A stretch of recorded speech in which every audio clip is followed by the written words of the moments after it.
Temperature दिनों दिन बढ़ता जा रहा है और लू के थपेड़े बेहिसाब हो गए हैं। भारतीय मौसम विभाग ने अलर्ट किया है कि इस साल भारत के नॉर्थ वेस्ट राज्यों में लू के दिन दोगुने हो सकते हैं।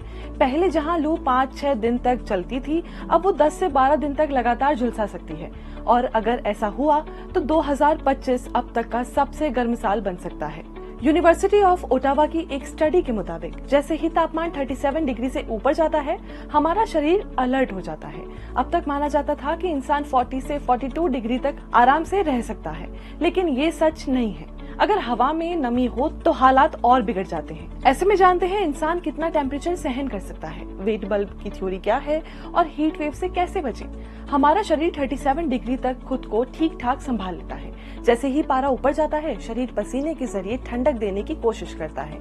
ये काम करता है शरीर के अंदर मौजूद थर्मोडायनामिक्स सिस्टम, जो तापमान को कंट्रोल करता है। लेकिन अगर टेम्परेचर 42 डिग्री से पार कर जाए तो खतरा बढ़ जाता है। डॉक्टर सुनील राणा बताते हैं कि 37 डिग्री सेल्सियस से 38 डिग्री सेल्सियस पर कमजोरी की शुरुआत होती है।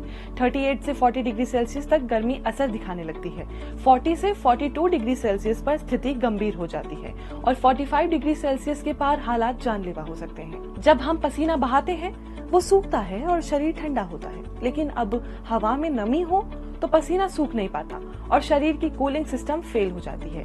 यही वेट बल्ब टेम्परेचर होता है। डॉक्टर सुनील राणा बताते हैं, अगर नमी बहुत ज्यादा हो जाए तो वेट बल्ब टेम्परेचर असल टेम्परेचर के बराबर आ सकता है और तब शरीर को ठंडा करने की कोई तरकीब काम नहीं आती। ये स्थिति जानलेवा हो सकती है। हीट वेव से बचने के लिए खूब पानी पिए ताकि शरीर हाइड्रेट रहे। ORS और नारियल पानी भी फायदेमंद है। ठंडी जगह में रहें, हल्के और ढीले कपड़े पहने, धूप से बचें, सुबह 11 से दोपहर 3 बजे के बीच घर से निकलने से बचें, नमी वाले इलाकों से बचें, हैवी मील ना लें, हल्का ठंडा और पानीदार खाना खाएं जैसे खीरा, तरबूज, ककड़ी।